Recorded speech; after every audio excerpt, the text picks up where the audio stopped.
How to use Airdrop feature in iPhone. Want to use Airdrop to share files and photos but not sure how? Hi guys, welcome back to Tech Guide Genie. In this video, I'll show you how to use Airdrop feature in iPhone. Now, let's get started. To use Airdrop on your iPhone, first ensure that Bluetooth is enabled and that you are connected to Wi-Fi. Then, navigate to General Settings and select Airdrop. Make sure Airdrop is set to either Contacts Only or Everyone. Both you and the person you're sharing with or receiving an airdrop from must have these settings configured. Next, ensure both devices are turned on and unlocked. Then, tap the Share button on a file, photo, link, or almost anything else you might want to share. After that, select Airdrop.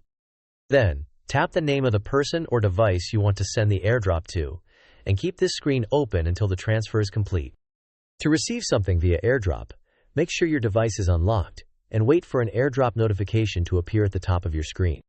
Once the notification appears, tap Accept to begin receiving the file or link. Keep your device unlocked until the transfer is complete. Once finished, the file or link should automatically open on your screen. That's all it takes to use Airdrop on an iPhone. Thanks for watching. If you found this video helpful, please give it a like, leave a comment, and share it with your friends. Also, if you haven't as yet, please subscribe to our channel and click the bell icon to get notified as soon as I upload a new video.